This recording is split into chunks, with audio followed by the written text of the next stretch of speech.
Лимфомот е малигна болест на имунолошкиот систем која во последниве 2 децении бележи зголемен број на заболени во светот, вклучително и во нашата земја. Ова е темата на најновата приказна.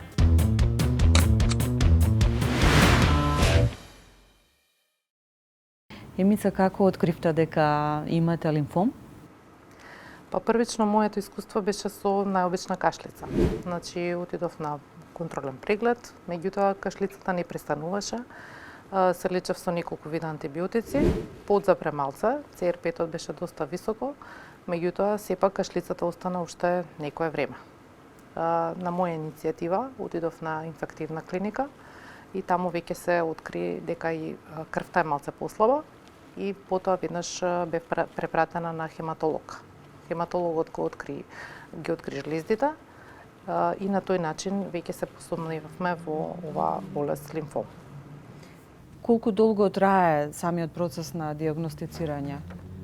Па, кај мене започна негде во август и првично беше сомневањето дека патував доста во Србија, па можеби од таму е некој вирус, нели, имаше и такви индикации.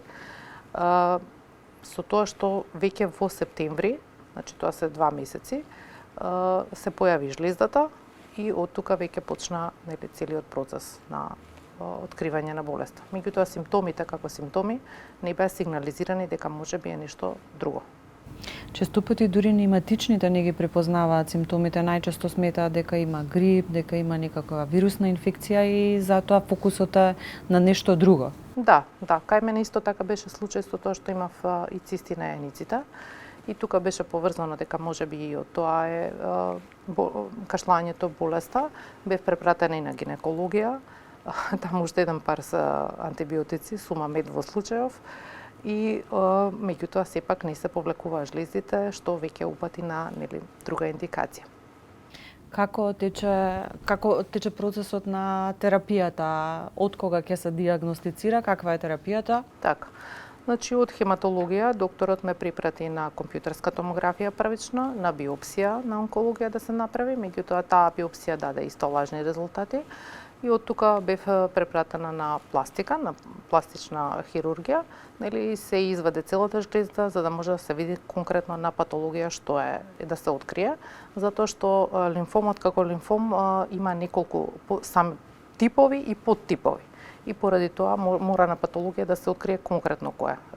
Постојат, значи, Ходжкин, болеста е Ходжкин, односно не Ходжкин, 2 типа се, а под тие типови се сите различни. Кај мене беше измешани кели, микс селс се вика. Имавте ли некаков симптом кој што укажуваше во поглед на прегледите дека има некаков сигнал? Па можеби пнеумослайдот ги даде резултатите дека се појави респираторен синциски вирус. Тоа најчесто ги напаѓа децата од 4 до 6 години и доста бил чест во 2022 година. Меѓутоа, јас во тој период немав никаква поврзаност со деца, да речам, во таа возраст. Можеби тој вирус укажува на некаква имунолошка пад на имунитетот, имунолошки вирус, па можеби од тука се појави симптомот дека удира на оваа болест, алудира на оваа болест. Иначе другите параметри беа сосема во ред. И кај други пациенти се појавува ова како некоја врска? Не, јас како што имав разговор со другите пациенти во болница немаше вакви симптоми, мислам немаше друга врска. Како реагиравте вие, како реагираа вашите блиски кога дознавте дека имате лимфом? Па јас првично многу ги негирав сите симптоми, значи тоа беше прво обилното потење, а бидејќи сум, нели, во таа возраст, сметав дека можеби е менопауза, перименопауза. Меѓутоа, тоа беше скоро неиздржливо тие симптоми, со доста чести напади ноќе, не само, нели, на треска, него воопшто на да не можам да се смирам некако. Мајка ми најмногу ме поддржуваше, мислам ми помагаше во целиот процес. Татко ми малце потешко го прифати тоа, меѓутоа најголема поддршка имав сепак од сестра ми.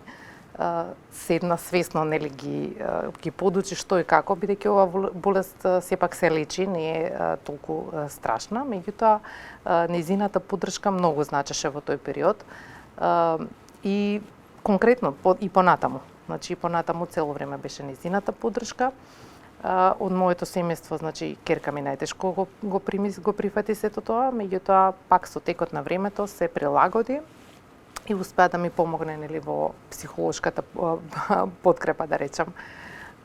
Што се однесува до самите терапии, да, малце се тешки, во смисла дека треба да се лежат во болница, меѓутоа тоа е тој агресивен начин за да може полесно да се помине целата нели терапија и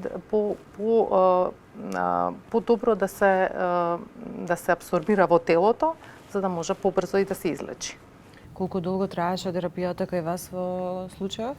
Таа терапија е 4 циклуси, значи првично се даваат 4 циклуси.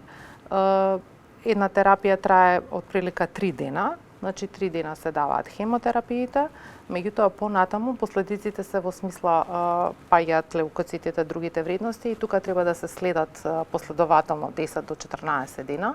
И затоа првиот пат првично бев 14 дена во болница, па понатаму како доаѓаат терапиите се примаат на 21 ден и следствено на тоа се прави контролен PET скен за да се види до каде и за да се продолжи со терапиите. Побаревте ли психолошка поддршка во смисла заради емотивно справување кај вас, да. кај домашните? Па не побарав. Првично социјалниот работник во болницата исто ми го објасни процесот како оди.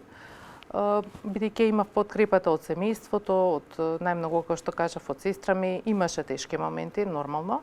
Меѓутоа сметав дека ако кажам на некој психијатар или вако би ми било чудно бидејќи на непознат човек ќе му објаснувам, а сепак сметав дека нема да ми помогне пошто ова е сепак борба со самиот себе. Разговаравте ли со пациенти или пациентки кои имаат слична проблематика и какви се нивните искуства? Споделувавте ли на некој начин искуства за да видите? Да, нормално во болница бевме неколку па можам и да кажам девојчиња кои што беа доста помлади од мене. Мене и тоа ми беше иницијалниот мотив за сето ова, затоа што гледам дека доста млади има, па дури и кај деца многу се јавува, ми се чини. Слични симптоми, слично барање по 6 месеци по клиники, значи долг е процесот на откривање. И затоа ми е апелирањето да може да се укаже на овие симптоми како некоја превентива, не мора да значи во секој случај дека ќе биде оваа болест, меѓутоа да има некаква превентива за да може навремено да се открие и навремено да се почне целиот процес. Инаку процесот тој мислам нема промени. Клиниката за хематологија стварно успешно го спроведува тоа, меѓутоа доколку е навремено откриено, мислам дека многу полесно ќе оди, особено кај млади луѓе, тоа е многу повеќе психички делува, а особено што овие да речам пациентки што беа исто со мене има помали дечиња и тоа е стварно мислам застрашувачко во таа смисла. Може би ни фали малку повеќе писменост, малку поголема свесност за симптомите со цел да се препознаат малку порано. Да, некако тука фали нели тоа дијагностицирање кај самиот можеби матичен лекар или еве јас на инфективно бев кај пулмолог бев, значи сето тоа мора да се проследи некако да биде дали во некој протокол ставено или чисто да се има повеќе свесност за сето ова и да се разговара. Не е само нели да се еве како во мојот случај да се препрати до гинекологија и тука да се заврши процесот, меѓутоа можеби треба да се оди малце подлабоко во анализата. Со тоа што до тој момент додека не се појави жлезата, крвната слика кај мене покажуваше добри резултати. Значи немаше отстапки драстични за да може да се пронајде.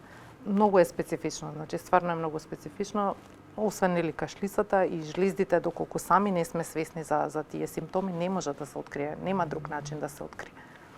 Колку го променивте вашиот начин на живот по сознанието дека имате лимфом? Колку ги сменивте животните навики? Променивте ли нешто или останавте на истото?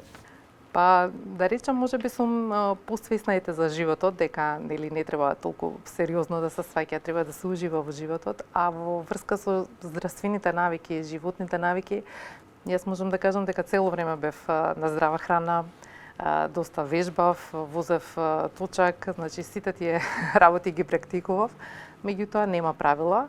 во животот сведоања и треба да се надмине некако, значи да не се прифаќа дека сега е болест тоа и дека тука завршува животот, мора да се бориме, меѓутоа тие здрави навики мора да продолжат. Значи без здрави навики, без овошје, без зеленчук, здрава исхрана не може да се надмине ова. Особено морам да нагласам дека мене ми помогна матичниот млеч. Значи тој ми беше некако на вистина некаква помош во сите тие други лекарства. Кај тоа забележав значителна разлика и стварно имаше доста промени. Единствено тоа можам да кажам дека ќе го продолжам и понатаму. А што се однесува до физички активности, за сега ќе видиме како ќе биде, меѓутоа и тоа сакам да си продолжам затоа што без физичка активност навистина немаме понатаму успех. Во светот на секои 90 секунди се диагностицира по еден нов случај со лимфом. Еве ги податоците кои ги проверивме денес.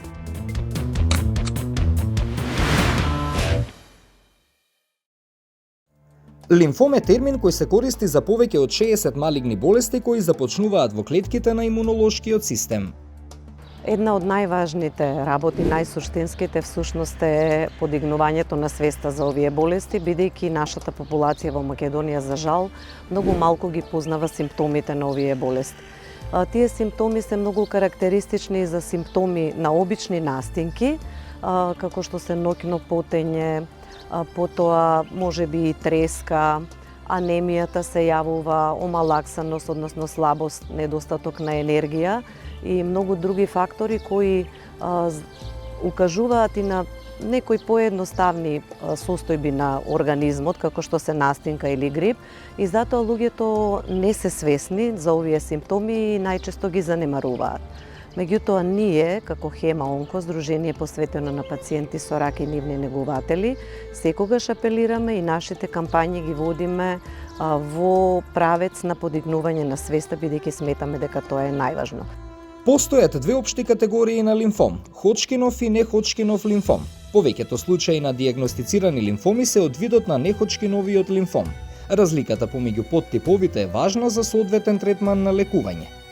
Лимфомите се малигни заболувања кои што потекнуваат од крвните клетки, од лимфоцитите, тоа се дел од белите крвни клетки и грубо ги делиме лимфомите на две големи групи на заболувања, тоа се Ходжкиновата болест и неходжкиновите лимфоми. Ходжкиновиот лимфом е еден од најраспространетите типови на малигни лимфоми. Името го добил по англискиот лекар Томас Ходжкин во 19 век. Анализите покажуваат дека Ходжкиновиот лимфом представува 1% од сите малигни заболувања. Представува болест која што потекнува од Б лимфоцитите. Иако долго време беше енигма потеклото на овие клетки, името го носи болеста според Томас Ходжкин, тој е британски патолог, научник, кој што за прв пат ја опишува болеста и според него го носи името Ходжкинова болест. Денес знаеме, благодарение на напредувањето на науката, дека тоа е збир на повеќе различни заболувања. Не е тоа една болест, меѓутоа современите имунохистохемиски, генетски и други испитувања докажаа дека потеклото на оваа болест всушност е од Б лимфоцитите, значи има Б лимфоцитно потекло.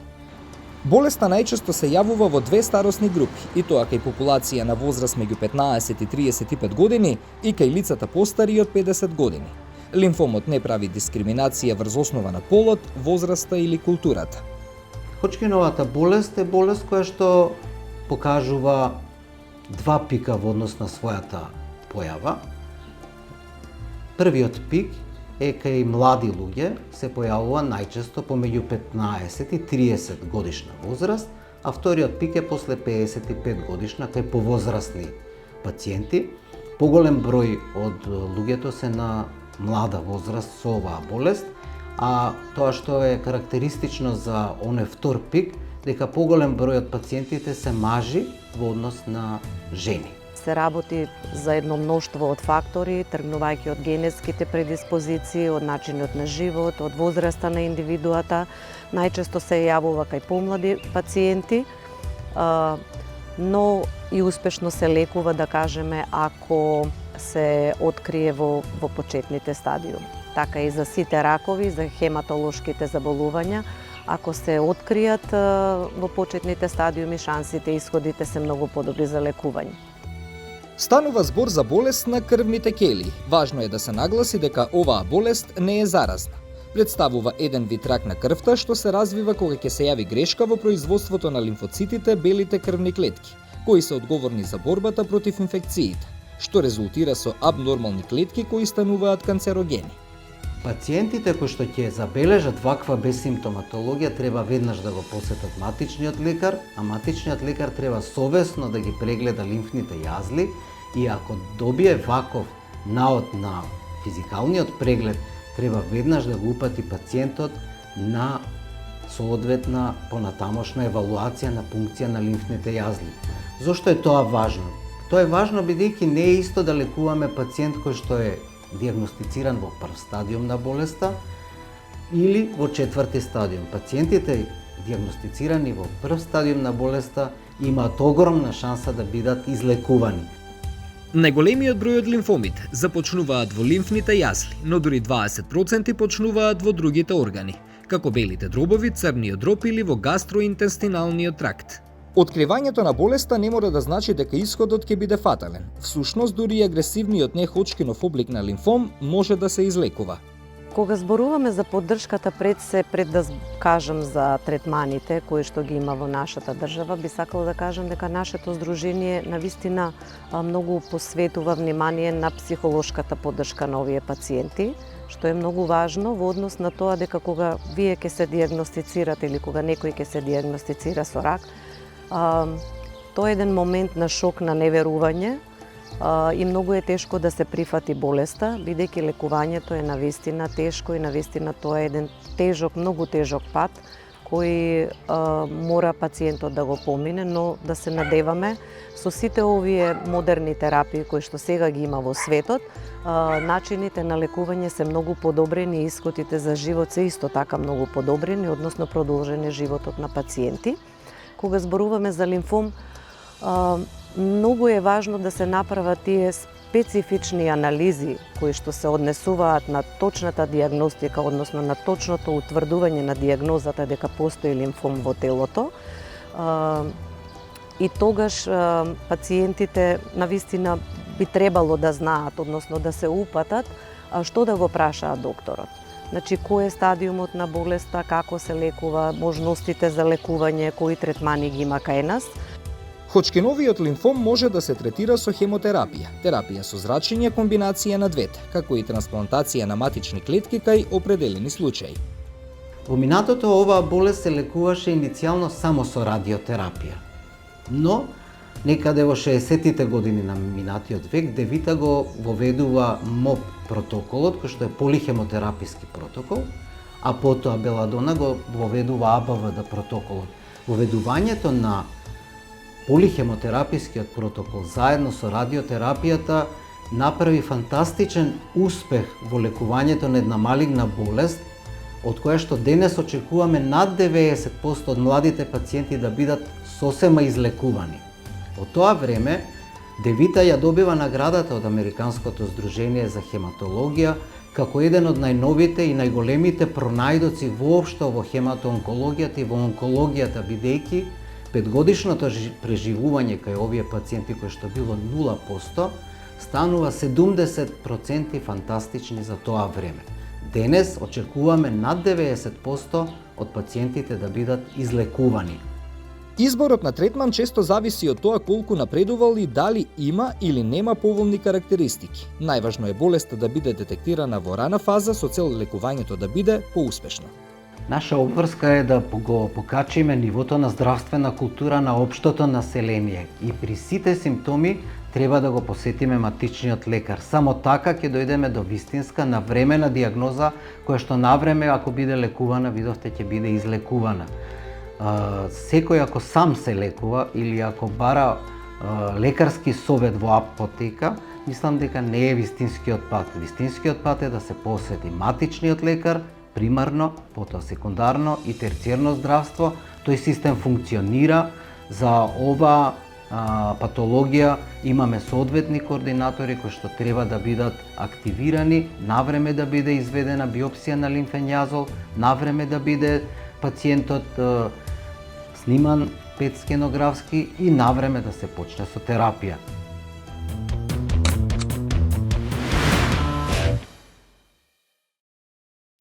Психолошката поддршка е апсолутно премногу важна во текот на целото лекување на карцином. Негувањето на умот е подеднакво важен како и негувањето на телото. Затоа од исклучителна важност е да постои да му се понуди на секој пациент психолошка поддршка. Бидејќи очекувано е при самата дијагноза што ќе добија секој еден човек кој боледува од карцином да се јават широк спектар на емоции и нови состојби како што се страв, анксиозност, неизвестност, депресивно расположение, па дури и депресија. Поради тоа психологот е тој кој што ќе понуди психоедукација, ќе му понуди на пациентот да ги препознае сопствените емоции, да си ги валидира сопствените емоции и да му понуди механизми да знае да се справи со нив во иднина. Психолошките симптоми прават и физички симптоми, поради тоа психологот е тој кој што нуди техники за релаксација, нуди индивидуални и групни сесии. Значи улогата на психологот е исто да му понуди на пациентот да биде дел од групни сесии кои што он би ги формирал или некои кои што веќе постојат некаде, да го охрабри да зборува за својата болест, за своето искуство, да слушне останати пациенти како го менуваат искуството и да биде дел од одредена група каде што они меѓу себе најмногу се разбираат. Исто така многу е важна улогата на психологот во текот на целиот процес, поради потикнување на резилиентните снаги кои што ги имаме сите. Тоа се нашите снаги на отпорност кои што ни помагаат подобро да се справиме со во одредени ситуации на неволја и криза. Пример како што е добивање дијагноза на карцином и понатамошно лекување. Апсолутно премногу е важна психолошка поддршка да добие и семејството, бидејќи членовите на семејството не барем минуваат заедно, не се што минува и пациентот. Чести разговори за број на третмани, дијагностички процедури, чекање термини, барање упати, промена во семејната динамика. Така да многу е важно и семејството да добие еден безбеден простор каде што ќе може искрено да се отвори, искрено да поразговара за тоа како се чувствува и како минуваат тие низ сето тоа. Кога зборуваме за членови на семејството, многу е важно да се спомене дека тука се и децата, младите, адолесцентите. И многу често се случува да слушнам од родители да не сакаат да споделат со своите деца за дијагнозата, за состојбата, па дури да го кријат и текот на лекувањето, иако тоа понатака се испоставува дека е невозможно да се кријат работите во еден семеен систем. Значи, важно е да се сподели со децата за новонастанатата состојба, секако да бидат тие информации пласирани соодветни на нивната возраст. Бидејќи кога мама е искрена со своите деца, им покажува дека е сосема во ред и тие да бидат искрени со неа.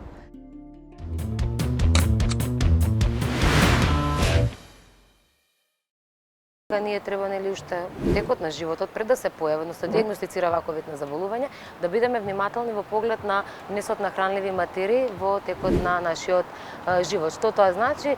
Треба да бидеме балансирани во поглед на внесот на храната, треба да бидеме умерени во внес на одредени хранливи продукти и на крајот од денот треба да бидеме задоволни, односно да знаеме зашто внесуваме одреден тип на храна во нашиот организам. Во таа смисла и во таа насока пациентите прво треба да се консултираат со докторот кој што одредува терапијата која што треба да земат, медикаментозната терапија. Меѓутоа, главна улога и клучна улога покрај медикаментите игра и начинот на исхрана. Секако дека треба да има консултација со стручно лице од областа и секако дека треба да биде изготвена индивидуална програма за секој пациент. Бидејќи двајца пациенти со лимфом не реагираат исто на одреден тип на храна. Зошто? Од проста причина што тие двајца пациенти во текот на животот немале иста здравствена состојба, во моментот немаат иста патологија, исто во моментот немаат ист број на килограми, односно телесна маса и во моментот не се психички на иста бранова должи. Но таа перспектива секогаш препорака моја е до пациентите кои што се болни нели од вакви заболувања или болести да се консултираат секогаш со стручно лице од областа покрај консултацијата нели која што ја добиваат од своите доктори. Енергетски материи во нашето тело кои што даваат се мастите. Меѓутоа не сите масти, значи ние кога ќе спомнеме масти, најчесто пациентите велат, нели, мастите треба да бидат исклучени. Да, треба да бидат исклучени за ситените масти, односно мастни киселини, и тие не треба да бидат наменети на еден онколошки пациент, меѓутоа здравите масти секако дека треба да бидат вклучени и никако не смеат да бидат исклучени. Од причина како што пред малку напоменав, тие се енергетски извор во нашиот организам и не само енергетски извор, туку и прават резерви на енергија во организамот, кои што пациентот, онколошки болен пациент, доколку па е подвргнат на нели имунотерапија, на зрачна терапија или на хемотерапија, ја губи таа енергија и секогаш е гладен за плюс енергија во текот на денот. Здрави масти имаме нели во хранливи продукти, многу широк спектар во нели на нашиот пазар, односно на поднебието, преку нели посно месо, како што е месото од риба, понатаму здравите масти, односно масла, кои што може да ги конзумираат онколошки болните пациенти, дали тоа е маслиново масло, дали тоа е масло од тиква, во зависност од нели дијагнозата која што е, и односно нели еве сега конкретно говориме за нели за лимфомот. Дозирањето го прави нели стручно лице, затоа што не може вие на своја рака да внесете дел од овие здрави масти во вашиот организам, а не знаеки која е количината која што треба вие на дневна основа да ја внесете. Понатаму јатките и јаткастите плодови треба да бидат вклучени.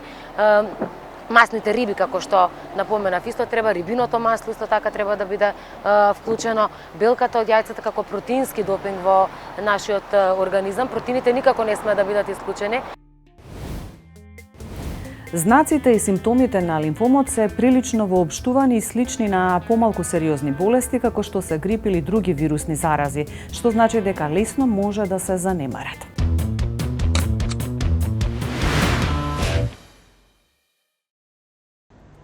Голем број пациенти воопшто немаат симптоми.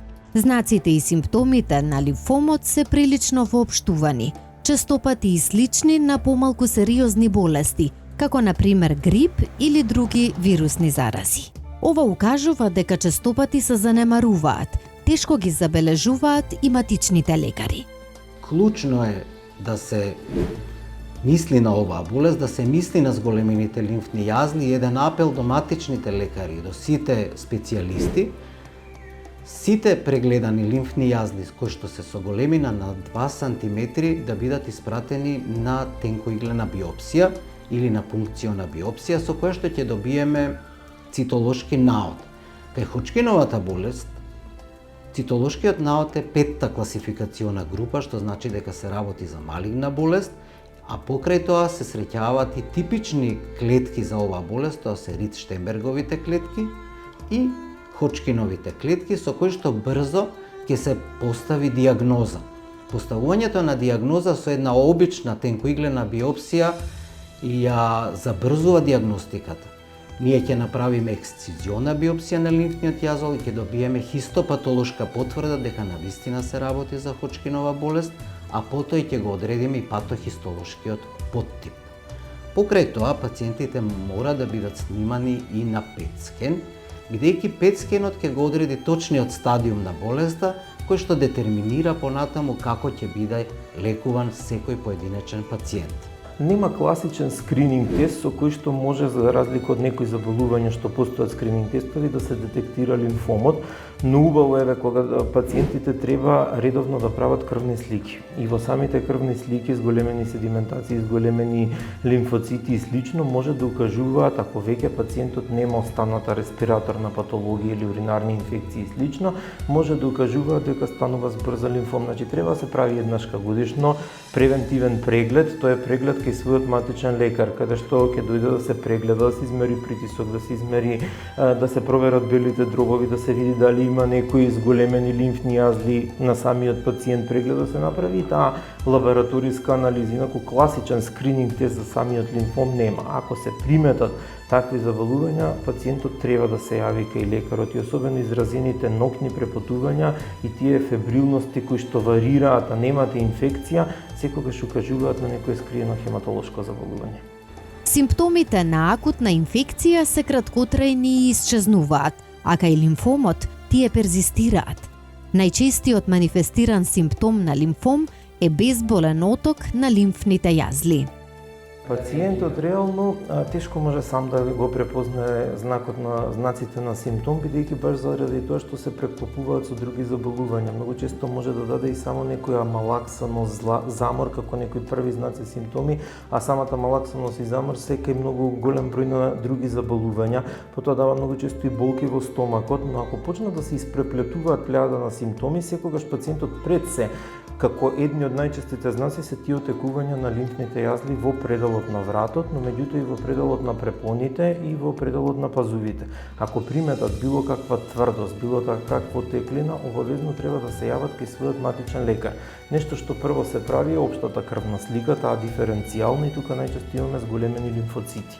Ако имаме зголемени лимфоцити, а веќе сме исклучиле дека не станува збор за некоја бактериска или вирусна етиологија, тогаш пациентот со тие лимфни јазли треба да се препрати на хематолог за понатамошно исследување, каде што се прават други исследувања за да може да се воспостави точна дијагноза на тој пациент. Како други сигнали може да се јават и необјаснето губење на тежината, постојан замор кој трае долго време, постојано чешање без причина, ноќно потење, рекурентна треска, губење на апетитот, недостиг на здив и појава на кашлица, зголемени крајници, главоболка, необјаснета болка во градите, стомакот и во коските. Лимфомот како заболување само по себе е доста скриена болест, бидејќи има некои знаци и симптоми кои што се поклопуваат со други инфективни заболувања или некои респираторни заболувања и слично. Например, отекување во пределот на вратот, отекување на лимфните вратни јазли, многу често може да биде предизвикано од страна на одредени вируси, како што Епштен-Бар вирусот, ХИВ вирусот и слично, но и од одредени бактерии кои што го предизвикуваат тоа отекување. Но, ако тоа отекување после пиењето на антибиотската терапија од 7 дена продолжи тие зголемени лимфни јазли, тогаш треба да се посомнева дека може да стане збори за лимфом како заболување. Ноќни препотувања се многу карактеристични, кои што ги нема кај други видови на заболувања. Покрај ноќните препотувања, многу често пациентите губат на тежина, имаат намален апетит во текот на денот, имаат одредени појави на кожни заболувања, тоа се појавуваат осипи во пределот на самото тело и многу често кај овие пациенти варира некоја субфебрилна температура од 37 со 2, 3 до 37 со 5, 6, која што се појавува независно дека немаат ни уринарна инфекција, ни респираторна инфекција, така да тоа се тие најчести симптоми кои што ако обстојуваат подолг временски период, не треба да се занемарат. Светскиот ден за подигнување на свеста за лимфомот е 15 септември. Што ви носиме во денешната артикулација?